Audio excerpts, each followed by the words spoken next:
Hello friends, welcome back to Amul hobbies. இன்றைக்கி நம்ம தீபாவளி ஸ்பெஷலாக பார்க்க போகிற ஸ்வீட் ரெசிபி பாதுஷா. ரொம்ப ஈஸியாக ரொம்ப சூப்பராக செஞ்சிடலாம். வாங்க எப்படி செய்யுதுன்னு பார்க்கலாம். முதல்ல ஒரு பிளேட் இல்லைன்னா மிக்சிங் பவுல் எடுத்துக்கோங்க. அதில் ஒரு 1/4 கப் அளவுக்கு ஃப்ரெஷ்ஷான புளிக்காத தயிராக எடுத்திருக்கேன். இப்போ இது கூடவே ஒரு 2 ஸ்பூன் சர்க்கரை பவுடராக சேர்த்துக்கலாம். அப்படி இல்லைன்னா நீங்கள் சிம்மாவே சேர்த்துக்கலாம். கூட ஒரு 3 டேபிள் ஸ்பூன் அளவுக்கு நெய் சேர்த்துட்டு எல்லாத்தையும் நல்லா கலந்துக்கோங்க. இப்போ நான் சர்க்கரையை அப்படியே சேர்த்துருக்கேன். அப்படிங்கிறனால கொஞ்சம் இதை கரைக்கிறதுக்கு டைம் எடுக்கும். நீங்கள் பவுடராக எடுத்திங்கன்னா சீக்கிரமாகவே இதை நல்லா கரைச்சி ஒரு க்ரீம் மாதிரி எடுத்துக்கோங்க. இப்போ இது கூடவே 1 கப் அளவுக்கு மைதா மாவு, கூடவே கொஞ்சம் 1/4 ஸ்பூன் உப்பு, 1/4 ஸ்பூன் பேக்கிங் சோடா எல்லாத்தையும் நல்லா கலந்துக்கோங்க. இப்போ தண்ணி எதுவும் சேர்க்க வேண்டாம். இப்போ பார்த்தீங்கன்னா மாவை இந்த மாதிரி நல்லா பிசைஞ்சதுக்கப்புறம் தேவைப்பட்டால் தண்ணி கொஞ்சமாக ஊற்றி இந்த மாதிரி பிசைஞ்சிக்கோங்க. கொஞ்சம் மாவை லூஸாக இலக்கமாகவே பிசைஞ்சிட்டிங்கன்னா பாதுஷா பொரிச்சு எடுக்கும்போது நல்லா சாஃப்டாக இருக்கும். இப்போ இதுக்கு நம்ம சக்கரை பாகு ரெடி பண்ணிக்கலாம். 1 கப் மைதா மாவு எடுத்துருந்தோம் பார்த்தீங்களா, அதுக்கு 3/4 கப் சக்கரை, 1/2 கப் தண்ணி சேர்த்து நல்லா கலந்துக்கோங்க. நல்லா இந்த மாதிரி கலந்து கொதி வந்ததுக்கப்புறம் கலருக்கு கொஞ்சம் குங்குமப்பூ சேர்த்துக்கிறேன். உங்ககிட்ட இல்லைன்னா ஸ்கிப் பண்ணிக்கோங்க.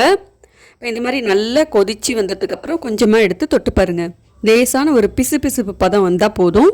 பாகுப்பதம்லாம் தேவையில்லை. நம்ம குலாப் ஜாமுனுக்கெலாம் சக்கரை பாகு ரெடி பண்ணுவோம் பார்த்தீங்களா, அந்த மாதிரி லேசாக பிசுபிசுப்பு வந்தால் போதும். இப்போ சக்கரை பாகு அப்படியே இருக்கட்டும்.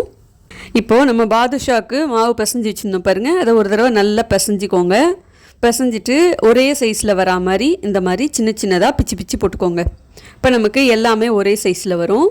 2 உள்ளங்கைக்கு இடையில வச்சு ரொம்ப அழுத்தம் கொடுக்காமல் மேலோட்டமாக லேசாக உருட்டிட்டு நடுவில் லேசாக அந்த மாதிரி ஓட்டை போட்டுக்கோங்க. பின்னாடி ஓட்டை விழாத அளவுக்கு லேசாக அப்படி அழுத்தம் கொடுத்து ஓட்டை போட்டிங்கன்னா இந்த மாதிரி நமக்கு அழகாக பாதுஷா ஷேப் வந்துடும்.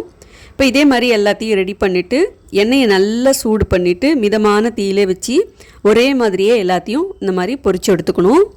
நல்லா 2 பக்கமும் திருப்பி போட்டு பொன்னிறமாக பொரிச்சு எடுத்துக்கணும்.